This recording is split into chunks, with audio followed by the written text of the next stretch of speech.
Welcome back, everybody.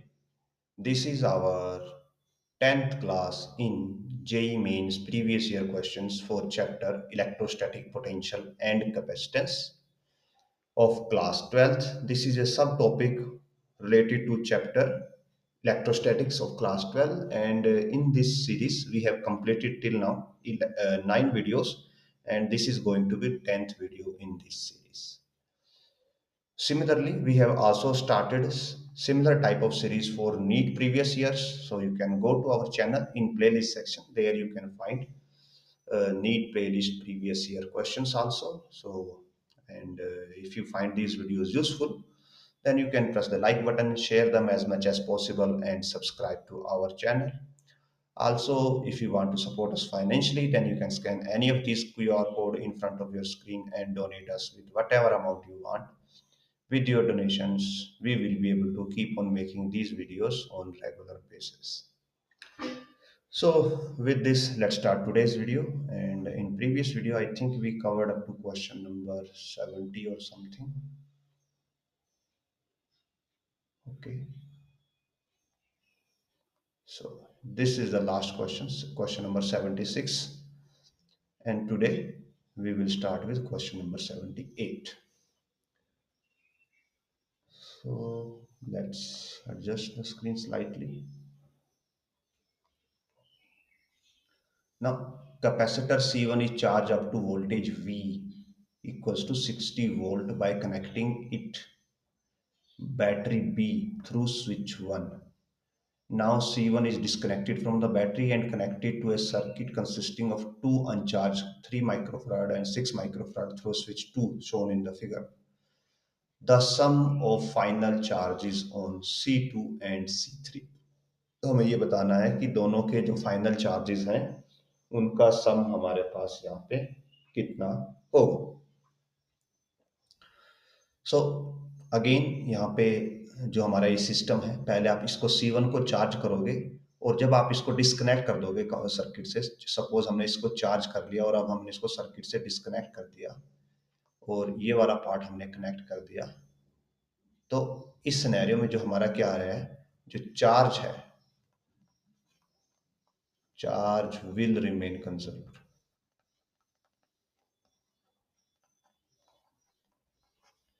Charge conserve रहेगा और जब आप इसको कनेक्ट कर दोगे तो यहाँ पे जो करंट है, करंट फ्लो होगा और करंट फ्लो होने के बाद जो सिस्टम है वो एक टाइप के इक्विलिब्रियम में रीच कर जाएगा। सो जो इनिशियल चार्ज है क्यू आई वो किसके इक्वल होना चाहिए? जब आप इस कैपेसिटर को 60 वोल्ट की बैटरी के साथ चार्ज कर रहे थे तो इसके इक्वल होना चाहिए। सो C1V, और C1 की वैल्यू हमारे पास मेंशन नहीं है, I think. Okay, so C1 की वैल्यू हमारे पास मेंशन नहीं है, हम इसको एज इट इज C1 ही लेते हैं और इनटू हमारे पास यहाँ पे हो जाएगा 60। तो ये हमारे पास इस सिस्टम का टोटल चार्ज हो जाएगा। नाउ कमिंग टू कि हम अब बैटरी डिस्कनेक्ट कर चुके हैं, अब हमारे पास ये C1 है और ये C2 एंड C3 है। नाउ C2 की वैल्यू 3 माइक्रोफराड है एंड C3 की वैल्यू 6 माइक्रोफराड है और ये दोनों हमारे पास किस में है? सीरीज में है। तो हम इनको रिड्यूस एक सिंगल कैपेसिटर में कर सकते हैं। तो हमारा फाइनल सर्किट कुछ ऐसे हो जाएगा कि ये C1 है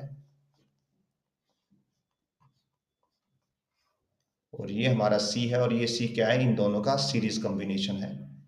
so 1/C should be equals to 1/3 plus 1/6, 6 LCM 2 1 3/6 और C is equal to 2 microfarad. So C की वैल्यू यहाँ पे 2 माइक्रोफराड आ जाती है। ना हम यहाँ पे C की वैल्यू निकाल चुके हैं और बिकॉज हमने ये क्या बोला था कि जब आपके हम ऑलरेडी ये कई बार मल्टीपल टाइम्स डिस्कस कर चुके हैं कि अगर आपके पास कैपेसिटर्स हों और आप उनको पैरेलल में कनेक्ट कर दें और जो चार्ज है उसको रीडिस्ट्रीब्यूट होने दें, तो फाइनली क्या होगा, हमारे पास जो चार्ज है वो इस वे में डिस्ट्रीब्यूट होगा कि पोटेंशियल सेम हो जाए। So V of C1 should be equal to V of C, जो कि हमारे पास 2 माइक्रोफैराड है और V की वैल्यू होती है Q by C। So Q C one, ये फाइनल चार्ज की बात हो रही है यहाँ पे, divided by C one equal to Q C by जो इसका कैपेसिटेंस है दैट इज 2 माइक्रोफैराड। जो ये क्यू सी वन है और ये क्यू सी है, ये फाइनल चार्जेस हैं कि रीडिस्ट्रीब्यूशन होने के बाद इन चार्जेस की क्या वैल्यू रहेगी।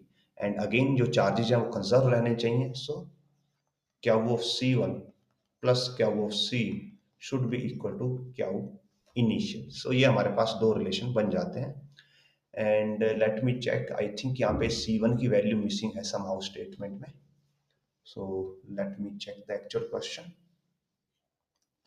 सो जो सी वन है, एक्चुअल क्वेश्चन में सी वन की वैल्यू है 1 माइक्रोफराड, यहाँ पे टाइपिंग मिस्टेक है। सो इसका हम यहाँ पे यूज कर सकते हैं यहाँ पे डाल के। So Q C one by 1 microfarad is equal to Q C by 2 microfarad, and from this microfarad cancelled, and Q of C is equal to twice of Q C one, and also जो Q initial है हमारा, यहाँ पे C की value put करेंगे 1 microfarad, सो ये हो जाएगा 60 माइक्रोकूलम। सो जो ये वाला रिलेशन है हमारा, इस रिलेशन को हम यहाँ पे वैल्यूज पुट कर सकते हैं, that Q C one as it is plus 2 Q C one is equal to 60, और यहाँ से क्यू सी वन की वैल्यू आ जाती है 20, और जो क्यू सी है इसकी वैल्यू आ जाती है हमारे पास 40 माइक्रोफराड। सो जो ये हमारा क्यू सी है, इसके पास टोटल चार्ज कितना है 40 माइक्रोफराड, और बिकॉज जो क्यू सी है, ये जो आपका सी कैपेसिटर है, ये इन दोनों के कॉम्बिनेशन से बना है। सो इन दोनों के पास जो चार्ज होना था वही चार्ज इसके पास होगा। हेंस जो इस क्वेश्चन का आंसर होना चाहिए, जो यह पूछा गया था कि ये बताना है कि सम ऑफ फाइनल चार्जेस क्या होगा, so that should be 40 micro, oh sorry हमने फराड लिख दिया था, 40 micro coulomb should be the right answer. Now इसके बाद आगे बढ़ेंगे हम नेक्स्ट क्वेश्चन की तरफ। So a capacitance of 2 microfarad is required in an electrical circuit across a potential difference of 1 kilowatt. A large number of 1 microfarad capacitors are available which can withstand a potential difference not more than 300 volt. Minimum number of capacitance required to achieve this. So ये बोला गया है कि 2 microfarad का आपको capacitance बनाना है, किसकी help से, 1 माइक्रोफराड के कैपेसिटर्स की हेल्प के आपको 2 माइक्रोफराड का कैपेसिटेंस बनाना है। तो अगर आप बेसिक सा यूज करें कि आप क्या करें, ये 1 माइक्रोफराड का और ये 1 माइक्रोफराड का आपने पैरेलल में ले लिया, और ये बन जाएगा 2 माइक्रोफराड का पैरेलल में कॉम्बिनेशन से कैपेसिटेंस बन जाएगा, बिकॉज ये भी 1 माइक्रो का है, ये भी 1 माइक्रो का है। बट साथ में एक और कंडीशन है कि पोटेंशियल डिफरेंस दोनों अक्रॉस कितना है 1 किलोवाट है। ये जो पोटेंशियल डिफरेंस है दैट इज 1 किलोवाट और मींस 1000 वोल्ट्स, और आपका एक सिंगल कैपेसिटेंस सिर्फ 300 वोल्ट तक ही सस्टेन कर सकता है, तो ये हम यूज नहीं कर पाएंगे। अब हमें यहाँ पे कम से कम 1 किलोवाट है, तो अगर हम दो यूज करते हैं कैपेसिटेंस पैरेलल सीरीज में, तो वो 600 तक सस्टेन कर सकते हैं, 300 ईच। तीन लगाएंगे तो 900 तक सस्टेन करेंगे, और चार लगाएंगे तो 1200 तक वो सस्टेन कर पाएंगे। मींस आपको सीरीज में कम से कम 4 कैपेसिटर तो लगाने ही पड़ेंगे। सो 1 2 3 एंड 4, सो ये 4 कैपेसिटर हमें लगाने पड़ेंगे, तब जाके ये 1 किलोवाट को सस्टेन कर पाएंगे इफेक्टिवली। एंड नाउ बिकॉज हर का कैपेसिटेंस 1 माइक्रोफराड है, तो इनका कंबाइंड कैपेसिटेंस कितना हो जाएगा 1/4, यानी कि 0.25 माइक्रोफराड। अब आपको इस सीरीज का यूज करके कितना बनाना है, 2 माइक्रोफराड बनाना है। तो ऐसे हम क्या कर सकते हैं, यहाँ पे ऐसे ऐसे हम 8 सीरीज ले सकते हैं। सो कॉपी, ये हम दूसरी ले लेंगे ऐसे, then we will take third, then fourth, then fifth, and ऊपर रब कर देते हैं।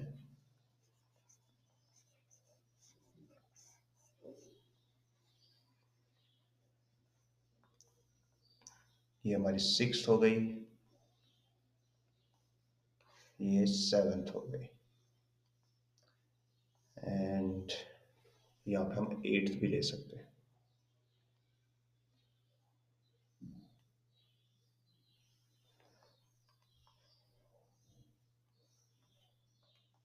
पेस्ट करके ये आ जाएगी हमारी 8th। अब हम क्या करते हैं, सबको पैरेलल में कनेक्ट कर देते हैं।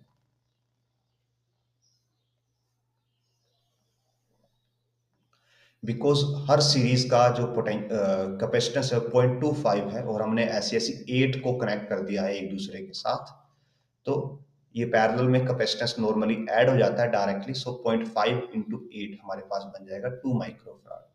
सो ऐसे कितने कैपेसिटर लगेंगे, एक में 4 लग रहे हैं और हमारे पास 8 सीरीज हैं, तो 8 इंटू 4 जा 32 नंबर ऑफ कैपेसिटर्स हमारे रिक्वायर्ड होंगे ये सीरीज को फॉर्म करने के लिए। आगे बढ़ते हैं नेक्स्ट क्वेश्चन की तरफ। So now a combination of parallel capacitor is maintained at a certain potential difference, और ये हमें उसका डायग्राम दिया गया schematic। When a 3 mm thick slab is introduced between all the plates, in order to maintain the same potential difference, the distance between the plate is increased by 2.4 mm. Find the dielectric constant of this slab. So यहाँ पे हमारे पास क्या है, 3 identical capacitors हैं, C1, C2, C3, ये तीनों identical है। इनकी इनिशियल थिकनेस 3 mm है, और बाद में जो थिकनेस है उसको इंक्रीज करके 2.4 mm कर दिया जाता है, और मींस एडिशनली 2.4 इंक्रीज किया जाता है। मींस इनिशियल थिकनेस 3 mm थी, अब ये हो गई है 5.4 mm।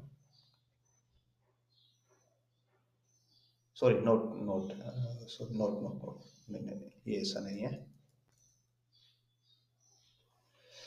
जो मटेरियल डाला गया इनके अंदर, जो स्लैब डाली गई है, स्लैब की thickness of slab is 3 mm, and उसके बाद पोटेंशियल को कांस्टेंट करने के लिए सपोज कीजिए इनिशियल थिकनेस डी थी, और बाद में थिकनेस हो जाती है कैपेसिटर्स की प्लेट्स के बीच की D plus 2.4 mm।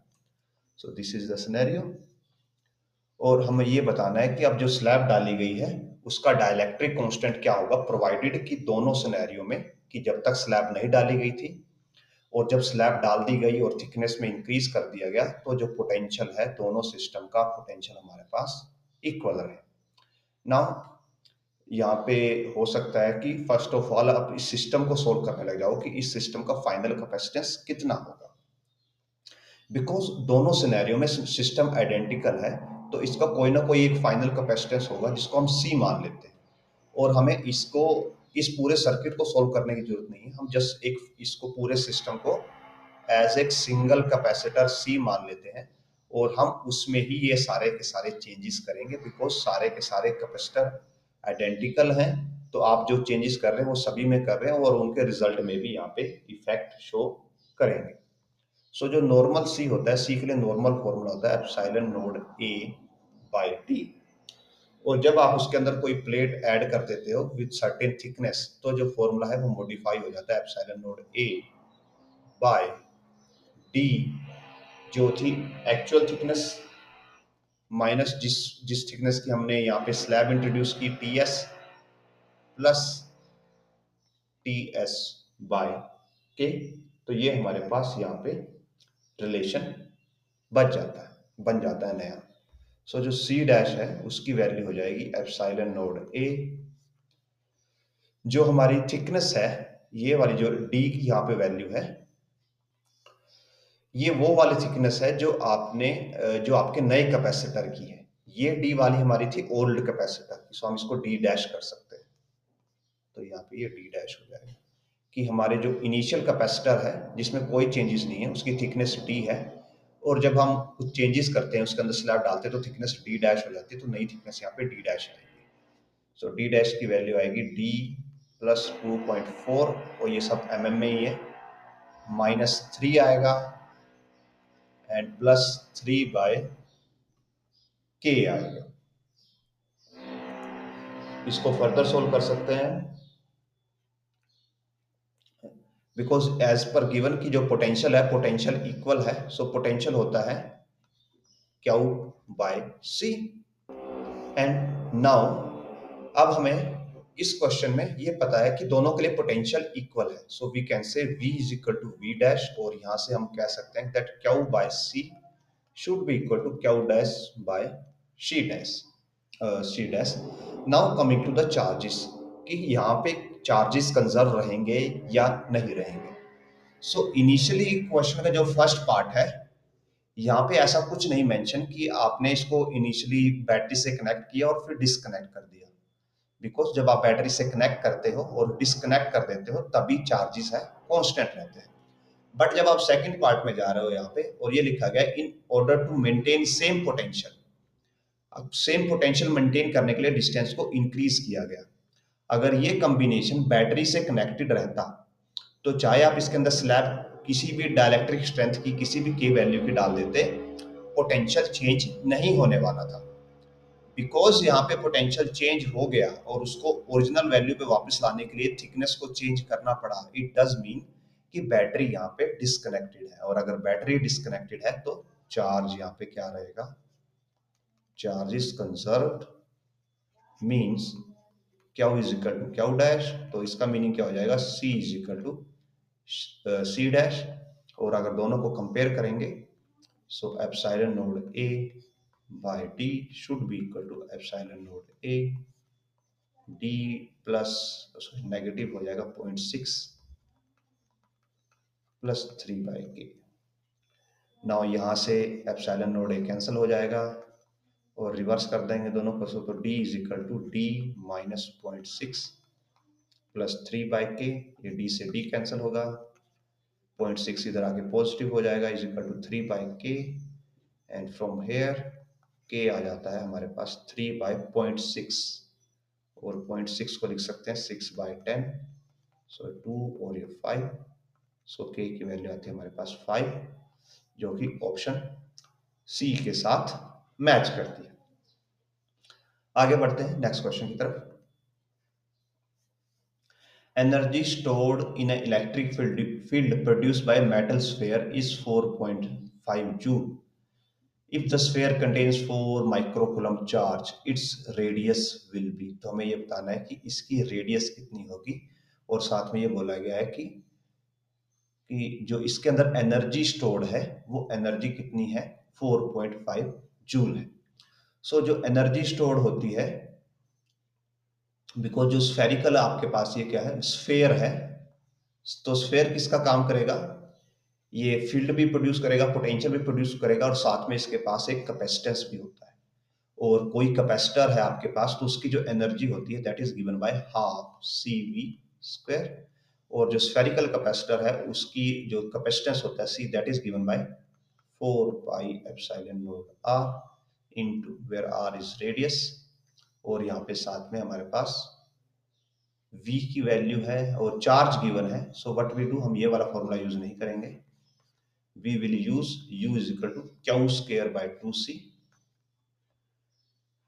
And now u की वैल्यू है हमारे पास 4.5, क्यू हमारे पास 4 माइक्रोकूलम है, सो उसका स्क्वायर हो जाएगा 16 इंटू 10⁻⁻12 कूलम, और 2c, 2 इज इंटू 4πε0, और साथ में यहाँ पे आ जाएगी रेडियस r। सो ये r ऊपर चला जाएगा और 4.5 नीचे आएगा, सो 16 इंटू 10, ये कट होके 8 कर देगा, सो नॉट 16,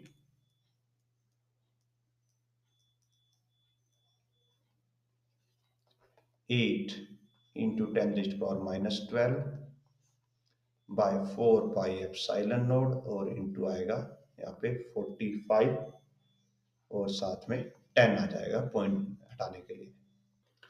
नाउ जो 1/4πε0 है, इसको हम 9 इंटू 10⁻9 लिखते हैं, और साथ में ये 8 इंटू 10⁻12 है, और ये था, इसको हम ऐसे कट कर सकते हैं 2/9 में, सो ये कैंसिल हो जाएगा, यहाँ पे 9 टू 9 कैंसिल हो जाएगा, 8 इंटू 2 16 आएगा, और इंटू 10⁻³ आएगा, so this will be 16 millimetre. So option D will be the right answer, जो हमारा यहाँ पे रेडियस का हो जाएगा। आगे बढ़ते हैं नेक्स्ट क्वेश्चन की तरफ। A combination of capacitors is set up as shown in the figure. Magnitude of electric field due to point charge Q having charge equal to sum of charges. Charge Q having a charge equal to sum of charges on the 4 microfarad and 9 microfarad capacitors at a point distance 30 meter from would equal to at a point distance 30 metre. I think यहाँ पे second वाले part में कुछ problem है। हमें total charge बताना है। हमें टोटल चार्ज बताना है 4 माइक्रोफैराड और 9 माइक्रोफैराड का, इसका और इसका, इन दोनों कैपेसिटर का टोटल चार्ज बताना है और फिर उस चार्ज को एज ए पॉइंट चार्ज मान के उससे 30 मीटर के डिस्टेंस पे हमें इलेक्ट्रिक फील्ड की वैल्यू कैलकुलेट करनी है। फर्स्ट ऑफ ऑल हम टोटल चार्ज की बात करते हैं कि टोटल चार्ज कितना होगा। नाउ अगर देखें हम तो 3 और 9 जो हमारे पास पैरेलल में है एंड 4 इन दोनों के कॉम्बिनेशन के साथ सीरीज में है, तो पहले हम इस पैरेलल को सोल्व कर लेते हैं। This will give us 4 microfarad as it is आ जाएगा एंड दोनों का कॉम्बिनेशन हमें देगा 12 माइक्रोफैराड। और जो पोटेंशियल है यहाँ पे इन दोनों के बीच में अप्लाइड है, बिकॉज ये 8 वोल्ट की बैटरी तो दोनों से ही कनेक्टेड है, यहाँ पे 2 माइक्रोफैराड का एज सच लेने की जरूरत नहीं है और यहाँ पे हम इसको सिंपली 8 वोल्ट के साथ कनेक्ट कर सकते हैं ना। जो ये वाले दोनों है हमारे पास, ये दोनों हमारे पास किसमें है, ये दोनों हमारे पास सीरीज में है और अगर ये दोनों सीरीज में है तो इन दोनों का फाइनल कैपेसिटेंस हमारे पास हो जाएगा 1/4 plus 1/12, so that short out to be 12, 3, 1, 4/12 और 1/3। ये जो सर्किट है, this circuit will be represented as 3 microfarad and यहाँ पे हो जाएगा 8 वोल्ट। ये टोटल सर्किट को ऊपर वाले पार्ट को हम ओनली ऊपर वाले पार्ट को रिप्रेजेंट कर रहे हैं, ये वाले पार्ट को हम इस वे में रिप्रेजेंट कर सकते हैं। और नाउ अब इस 3 माइक्रोफैराड के पास जो टोटल चार्ज होना चाहिए that should be Q C into V, यानी कि 8 इंटू 3 यानी कि 24 माइक्रो कूलम यहाँ पे चार्ज अवेलेबल होना चाहिए। एंड अब अगर यहाँ से हम रिवर्स जाएं तो हमें पता है कि दोनों सीरीज में है और सीरीज में कैपेसिटर्स के पास वही उतना ही चार्ज होता है जितना उनके कॉम्बिनेशन के पास चार्ज होता है। तो इस कैपेसिटर के पास भी 24 माइक्रोकूलम चार्ज होगा और इस कैपेसिटर के पास भी 24 माइक्रोकूलम चार्ज होगा ना। अब यहाँ पे वापस आते हैं तो यहाँ पे 24 माइक्रोकूलम चार्ज है और इन दोनों के पास भी एज ए कंबाइंड हमारे पास 24 माइक्रोकूलम चार्ज है एज ए कंबाइंड। तो अगर हम ये मान लें बिकॉज दोनों के पॉइंट्स कनेक्टेड हैं तो दोनों के पास पोटेंशियल हमारे पास यहाँ पे इक्वल होना चाहिए और पोटेंशियल क्या होता है, Q is equal to CV and potential is equal to Q by C और we can say जो चार्ज होगा Q3 पे डिवाइडेड बाय 3 माइक्रोफैराड जो उसका कैपेसिटेंस है और जो चार्ज होगा 9 पे डिवाइडेड बाय इट्स कैपेसिटेंस 9। 3 से 9 कैंसिल होगा और यहाँ से हम बोल सकते हैं कि जो 9 के पास चार्ज होगा, 9 माइक्रोफैराड वाले कैपेसिटर के पास चार्ज होगा वो 3 टाइम्स होगा किसका, Q3 के कैपेसिटर का चार्ज। और बिकॉज दोनों पे as a whole 24 microcoulomb charge है, Q9 plus Q3 should be equal to 24। 9 is 3 times, 3 Q3 plus Q3 4 Q3 is equal to 24 और यहाँ से Q3 की वैल्यू आ जाती है 6 माइक्रोकूलम और जो Q9 आ जाएगा उसका 3 है, 3 टाइम्स है 18 माइक्रोकूलम। जो यहाँ पे चार्ज आता है वो आता है 18 माइक्रोकूलम और दोनों के पास जो कंबाइंड चार्ज हो जाएगा that will B 32 plus 10 42। Combined charge जो हमें यहाँ पे लेना होगा दैट विल बी 42 माइक्रोकूलम। ये हमारा कंबाइंड चार्ज हो जाएगा। अब इस चार्ज से हमें इलेक्ट्रिक फील्ड निकालनी है 30 मीटर के डिस्टेंस पे। इलेक्ट्रिक फील्ड क्या होगी, के क्यू बाय आर स्क्वायर। के की वैल्यू होती है 9 इंटू 10⁻⁹। क्यू की वैल्यू है 42 इंटू 10⁻⁻6 और जो डिस्टेंस है हमारे पास दैट इज 30 मीटर, 30 इंटू 30। सो ये 10 पे और ये 10 पे कट करके यहाँ पे ये 3 एंड ऐसे कैंसिल हो जाएगा 1 पे। तो आंसर आएगा हमारे पास, ये 10 की पावर ऊपर जाके नेगेटिव हो जाएंगी तो -8। सो 42 इंटू 10⁻⁻9, सॉरी +9 -8 पावर, ये -6 थी, -2 यहाँ से, सो -8। सो ये आता है 420 न्यूटन पर कूलम। इलेक्ट्रिक फील्ड की value option A will be the right answer. आगे बढ़ते हैं नेक्स्ट क्वेश्चन की तरफ। So figure shows network of capacitors where number of indicating capacitor in microfarad, the value of capacitance C in the equivalent capacitance between point A and B is 1 microfarad. So हमें C की value निकालनी है और साथ में ये mention है कि जो टोटल सिस्टम का कैपेसिटेंस है that is 1 microfarad. So again इसको थोड़ा स्लाइड में कर लेते हैं and then we will solve it. So इसको हम क्या करते हैं, स्टेप बाय स्टेप सोल्व करेंगे। अगर हम यहाँ पे देखें तो ये दोनों पैरेलल में है हमारे पास, और अगर ये दोनों पैरेलल में है तो इनको हम एक सिंगल कैपेसिटर से रिप्लेस कर सकते हैं जिसका कैपेसिटेंस हमारे पास कितना होगा, 4 माइक्रोफराड होगा। सो इन दोनों को एक सिंगल कैपेसिटर से रिप्लेस कर देते हैं जो कि 4 माइक्रोफराड होगा।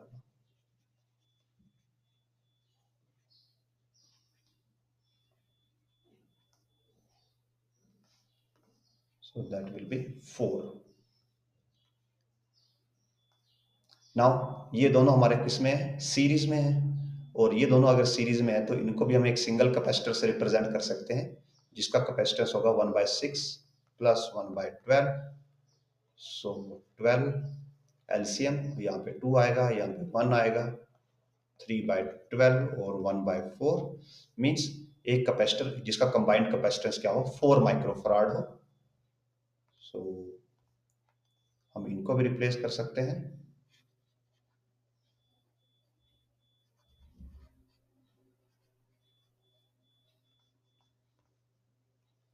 एक कैपेसिटर से जिसका कैपेसिटेंस कितना होगा, 4 माइक्रोफराड।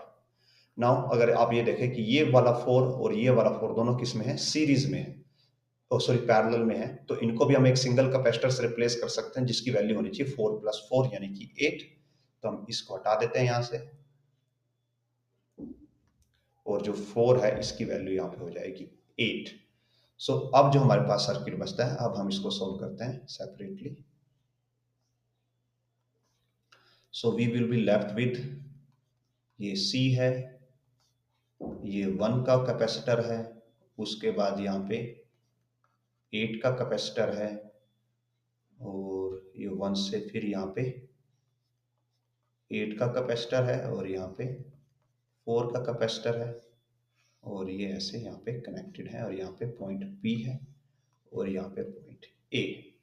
नाउ ये 1 एंड 8 सीरीज में है और 8 एंड 4 सीरीज में, तो 1 एंड 8 को जब हम सोल्व करेंगे सो यहाँ से हमारे पास आएगा 1/8 प्लस 1/1, 8 1 8, सो 9/8 और 8/9, और तो यहाँ से 8/9 हो गया इफेक्टिव कैपेसिटेंस, और 8 और 4 का बनेगा 8 1 2 3/8 एंड 8/3। सो इसको रिप्रेजेंट कर सकते हैं C,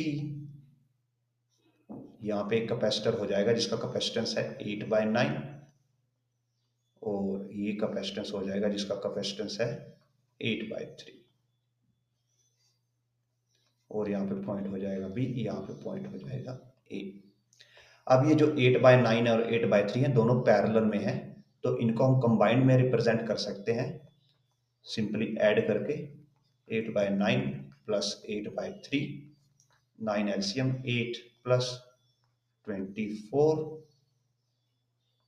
so that will B 32/9। सो जो हमारा ये वाला सिस्टम है इसको रिप्रेजेंट कर पाएंगे हम, ये पॉइंट A है, ये C है, ये 32/9 का कैपेसिटर है, और यहाँ पे पॉइंट B है। नाउ बिकॉज ये दोनों सीरीज में हैं तो अब हम क्या कर सकते हैं, दोनों को सीरीज में रिप्रेजेंट कर सकते हैं। सो जो फाइनल कैपेसिटेंस हो जाएगा, जिसको हम बोल सकते हैं C final, so 1/c final should be equal to 1/c plus 9/32। और जो सी फाइनल है उसकी वैल्यू 1 माइक्रोफराड है और सारे के सारे फराड में ही है। सो सी एफ की वैल्यू हमारे पास 1 हो जाएगी। और इसको सोल्व करें अगर हम, so 1/1 is equal to 1/c plus 9/32। This 1/c is equal to 1/1 minus 9/32. LCM will be 32. 32 minus 9 is equal to 1/c, और यहाँ से 1/c आ जाता है 7, 23/32, और c की वैल्यू आएगी 32/23। और अगर हम मैच करते हैं, सो जो ऑप्शन ए है that will B the right answer. आगे बढ़ते हैं नेक्स्ट क्वेश्चन की तरफ। So 3 capacitor each of 4 microfarad are to be connected in such a way that effective capacitance is 6 microfarad. This can be done by, तो हमें 4 microfarad के 3 capacitors को use करके 6 माइक्रोफराड बनाना है। तो हम क्या कर सकते हैं, यहाँ पे 4 माइक्रोफराड के 2 कैपेसिटर को अगर हम सीरीज में लगा दें, ये 4, तो इनका इफेक्टिव कैपेसिटेंस कितना बनता है, 2 के बराबर बनता है। इन दोनों का इफेक्टिव कैपेसिटेंस बन जाएगा 2, और इसको अब हम पैरेलल में जोड़ देते हैं एक 4 के कैपेसिटर के साथ। सो इन दोनों से 2 मिलेगा और दोनों पैरेलल में है, तो 2 + 4 हमारे पास हो जाएगा 6। सो 2 in series and 1 in parallel, option D will be the right answer. Next question. So in the given circuit charge Q2 on the 2 microfarad capacitor, इस कैपेसिटर के ऊपर varies from 1 microcoulomb to 1 microfarad to 3 microfarad as shown in the figure। तो हमें यहाँ पे charge के लिए curve बतानी है कि किस टाइप की हमारे पास कर्व यहाँ पे होनी चाहिए। नाउ एज पर मेंशन कि जो चार्ज है वो 1 माइक्रोफराड, 1 माइक्रोकूलम होना चाहिए यहाँ पे।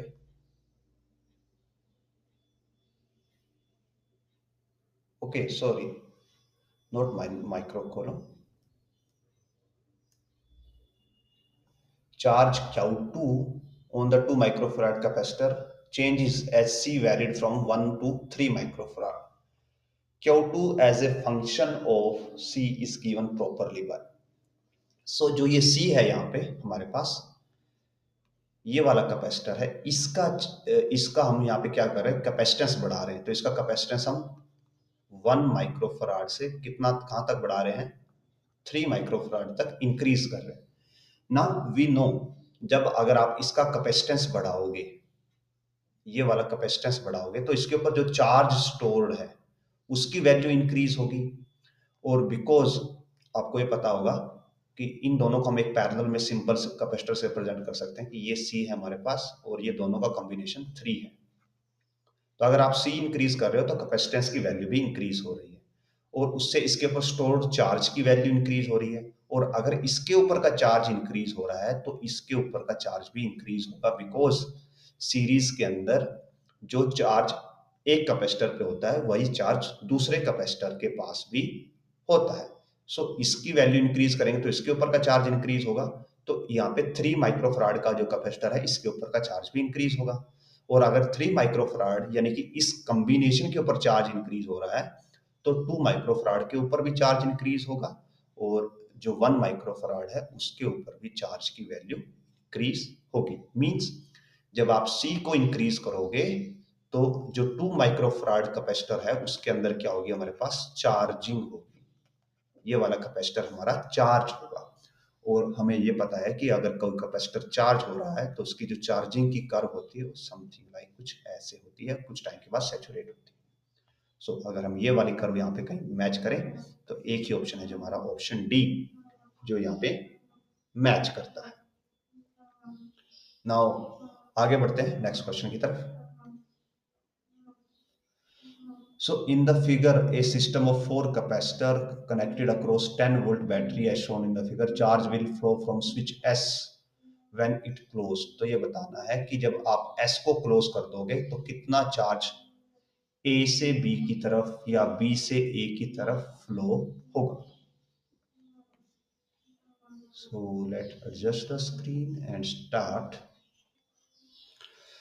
So हम यहाँ क्या करते हैं, इस क्वेश्चन को हम टू केसेस में सोल्व करेंगे।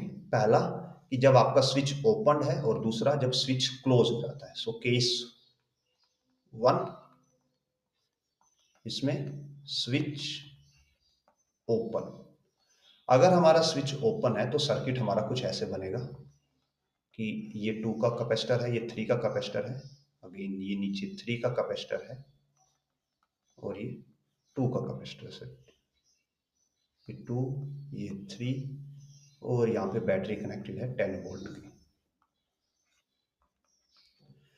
नाउ ये दोनों सीरीज में है और ये दोनों सीरीज में है और इनका कॉम्बिनेशन पैरेलल में है। तो जब अगर ये दोनों अगर सीरीज में है तो इनका फाइनल कैपेसिटेंस क्या होगा, 1/2 प्लस 1/3, और उसको जब आप सोल्व करोगे तो वो हमें देगा 6/5। सो इफेक्टिवली ऊपर वाले पार्ट का कैपेसिटेंस होगा 6/5 और जो नीचे वाला पार्ट है उसका भी 6/5 होगा और ये दोनों यहाँ पे 10 वोल्ट की बैटरी से कनेक्टेड है। अब ये दोनों हमारे पास किस में है, पैरेलल में है। So effective capacitance will be, दोनों का सम, दैट विल बी 12/5। सो ये हो जाएगा हमारा फाइनल सर्किट। 12/5 का हमारे पास यहाँ पे कैपेसिटेंस होगा और 10 वोल्ट की हमारे पास यहाँ पे बैटरी है।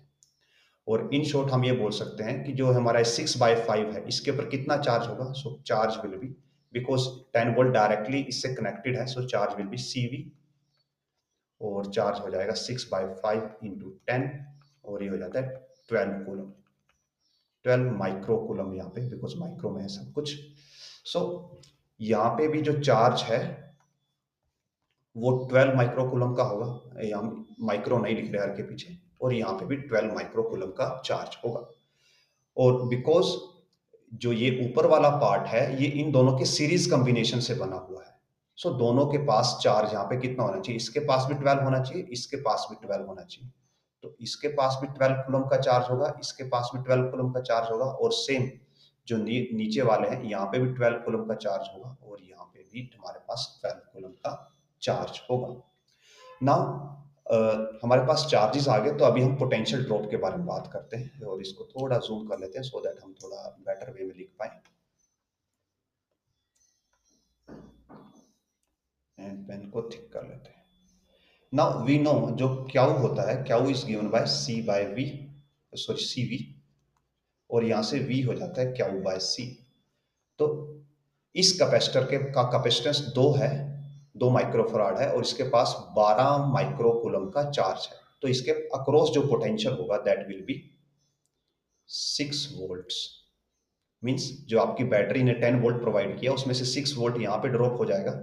अगर आप यहाँ पे एक पॉइंट लेते हो A और यहाँ पे पॉइंट ले लेते हो B, सो जो VAB पोटेंशियल होगा that will B 6 volt.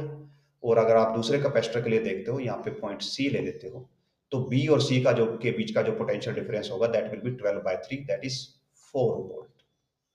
So VBC that will B 4 volt. और ऐसे ही ये तो A है ही और यहाँ पे हम D ले लेते हैं इस कैपेसिटर के लिए, तो यहाँ पे 4 वोल्ट का ड्रॉप होगा और इस कैपेसिटर के लिए यहाँ पे 6 वोल्ट का ड्रॉप होगा। So potential AD, VAD will be 4 volt and VDC will be 6 volt.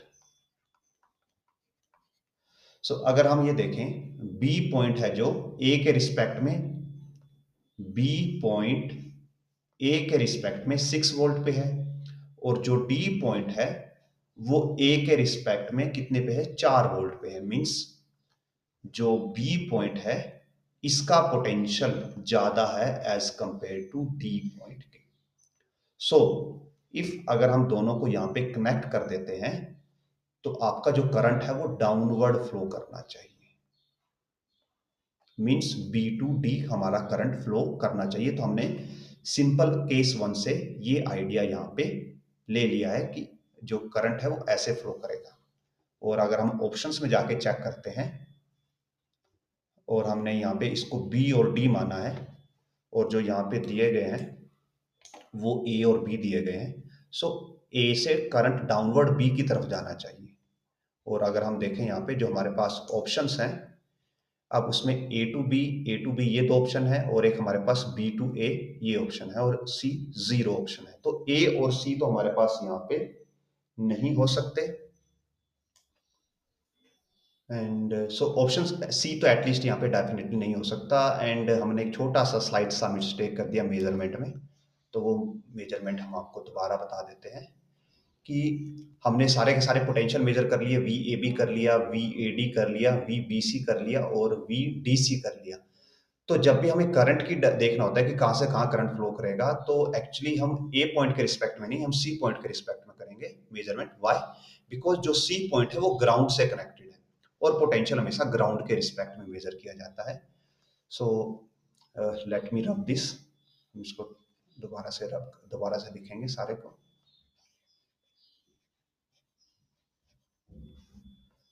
And हम ग्राउंड के रिस्पेक्ट में मेजर करेंगे कि ग्राउंड के रिस्पेक्ट में वीबीसी कितना है।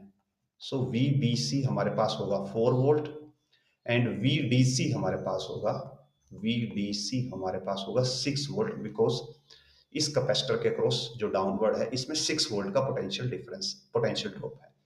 सो यहाँ से अब हमारा जो केस है थोड़ा रिवर्स हो जाएगा जी, यही हमारी मिस्टेक हो गई थी कि जो डी पॉइंट है वो ग्राउंड के रिस्पेक्ट पे 6 वोल्ट पे है। हमने स्टार्टिंग में पॉजिटिव पॉइंट के रिस्पेक्ट में ले लिया था, ग्राउंड के रिस्पेक्ट में मेजरमेंट करनी होती है। तो जो डी पॉइंट है ग्राउंड के रिस्पेक्ट पे 6 वोल्ट पे है और बी पॉइंट ग्राउंड के रिस्पेक्ट पे 4 वोल्ट पे है। तो यानी कि जो डी पॉइंट का पोटेंशियल है वो ज्यादा है किससे? बी पॉइंट से। तो यानी कि करंट डी से बी की तरफ जाना चाहिए, यानी कि ऊपर की तरफ करंट जाना चाहिए सर्किट में, अगर दोनों को कनेक्ट कर देते हैं। और अब अगर हम यहाँ पे मैच करें, सो यानी कि करंट नीचे से ऊपर जाना चाहिए, यानी बी टू ए जाना चाहिए और बी टू ए एक ही ऑप्शन है हमारे पास जो कि ऑप्शन ए है। So option A should be the right answer. Now coming to कि ये करंट चार्ज की वैल्यू कैसे आएगी, कि ये 5 माइक्रोकूलम कैसे पता चलेगा कि 5 माइक्रोकूलम ये कहाँ से I value. So for this हम क्या करते हैं, वापस अपने डायग्राम की तरफ जाते हैं और जो ये वाला डायग्राम है इसको हम वापस से अगेन प्लॉट करेंगे थोड़ा सा एडजस्टमेंट्स के साथ, रीएडजस्टमेंट्स के साथ। सो ये हमारा पहला कैपेसिटर है, ये हमारा दूसरा कैपेसिटर है। ऐसे ही डाउनवर्ड यहाँ पे ये दो कैपेसिटर हैं हमारे पास और ये 10 वोल्ट की सप्लाई लगी हुई है हमारी और ये कनेक्शन हो गया। अब हमें ये पता है कि इसके ऊपर भी 12 माइक्रोकूलम का चार्ज है, इसके ऊपर भी 12 माइक्रोकूलम का चार्ज है। सो इस वाली प्लेट पे +12 होगा और इस वाली प्लेट पे -12 होगा, इस वाली प्लेट पे अगेन +12 होगा और इस वाली प्लेट पे -12 होगा। सिमिलरली यहाँ पे भी +12, -12, +12 एंड -12। तो अब अगर हम यहाँ पे क्लोज लूप फॉर्म करें ऐसे, तो इस क्लोज लूप में हमारा जो नेट चार्ज है वो कितना हो जाएगा? 0। और ऐसे ही नीचे अगर एक क्लोज लूप फॉर्म करें तो इस क्लोज लूप का हमारा नेट चार्ज हो जाएगा 0। तो केस 1 में जो टोटल चार्ज है लूप्स के अंदर वो 0 है। नाउ केस 2 पे जाते हैं जब दोनों को हमें कनेक्ट करना है। So let's go to case 2, जब हम इनको कनेक्ट कर देंगे एंड स्लाइटली ठीक कर लेते हैं। Now case 2,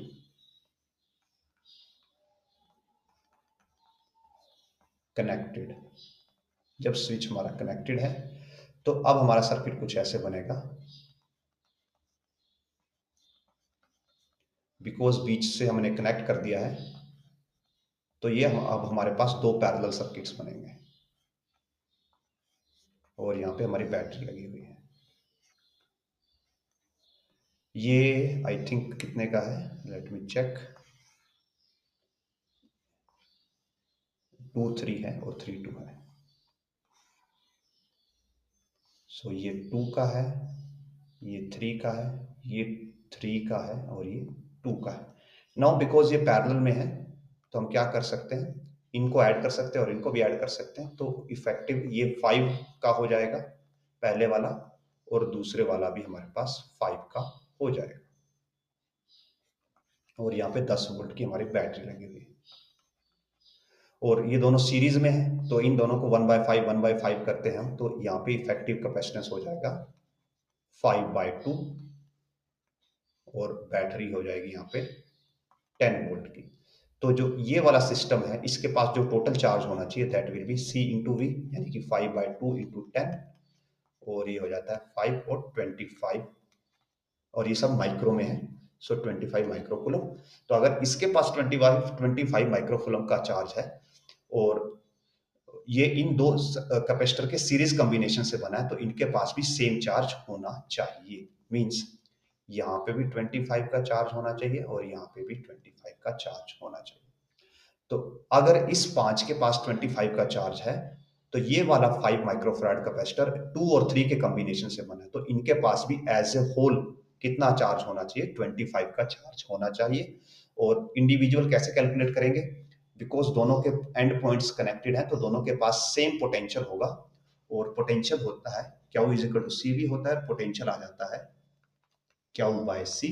so in short Q2/2, जो 2 माइक्रोफैराड का पोटेंशियल 2 है, डिवाइड इक्वल टू Q3/3, और यहां से Q2 की वैल्यू आएगी 2/3 ऑफ Q3, और जो दोनों के पास का चार्ज है उसका सम 25 होना चाहिए, यानी Q2 plus Q3 should B 25।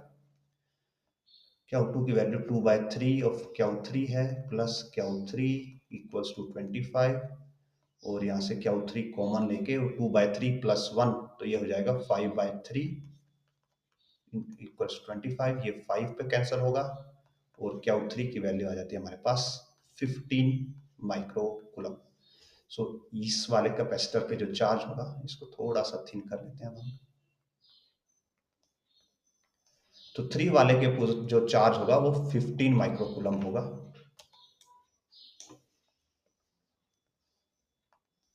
जो ये वाला चार्ज है यहाँ पे 15 माइक्रोकुलम होगा, और 2 वाले पे जो बच जाएगा, 25 में से 15 गए, तो इस वाले के पास बच जाता है 10 माइक्रोकुलम। और सेम इनके लिए कर सकते हैं हम, तो यहाँ पे भी 15 होगा और यहाँ पे भी 10 होगा। और अब अगर हम यहाँ पे क्लोज लूप बनाएं, तो जो ये वाली प्लेट है, इस प्लेट पे होगा -10 माइक्रोकुलम, और ये वाली प्लेट पे होगा 15 माइक्रोकुलम। सो अब अगर क्लोज लूप बनाते हैं, सो क्लोज लूप हमारा कुछ ऐसे होगा। ओके, सेपरेट कलर यूज करते हैं, ब्लूइश, ब्लू, व्हाइट। सो अब अगर यहाँ पे क्लोज लूप बनाते हैं, तो यहाँ पे आप देखिए जो टोटल चार्ज आएगा इस क्लोज लूप का, वो आएगा -10 प्लस 15, 5 माइक्रोकुलम। और अगर ऐसे लोअर में बनाते हैं, तो ये वाली प्लेट पे -15 माइक्रोकुलम का चार्ज है, और इस प्लेट पे 10 माइक्रोकुलम का चार्ज है। तो लोअर में जो लूप बनाएंगे, इस लूप का नेट चार्ज आएगा -5 माइक्रोकुलम। और इनिशियली क्या था कि दोनों का चार्जेस जीरो थे, नीचे वाले का भी नेट चार्ज जीरो था। Let me show you, here it is. पहले वाले केस में हमारे पास दोनों के जो क्लोज लूप थे उनका चार्जेस जीरो थे, और अब वाले में पहले नीचे वाली में -5 हो गया, ऊपर वाली में +5 हो गया, यानी कि नीचे वाले से 5 सब्ट्रैक्ट होके ऊपर वाले में जाके ऐड हो गया। सो दैट्स हाउ जो ये वैल्यू है हमारे पास कि 5 माइक्रोकुलम जाता है और B to A जाता है, ये ऐसे आती है। सो हमने इसको बोथ वे में, पोटेंशियल के रिस्पेक्ट में और चार्ज के रिस्पेक्ट में, दोनों वे में एक्सप्लेन कर दिया है। सो विद दिस, इस वीडियो को हम यहीं पे एंड करते हैं। होपफुली जो हमने कवर किया वो आपके लिए हेल्पफुल होगा। अगेन, अगर आपको वीडियो पसंद आए तो लाइक कीजिए, शेयर कीजिए, चैनल को सब्सक्राइब कीजिए, and if possible do make some donation by scanning this QR codes. It help us a lot when you scan and donate something. इससे हमें वीडियो को रेगुलर वे में लेके आने में मोटिवेशन मिलती है। So again, do like, share, do make some donations, and again, thanks for watching. We will meet in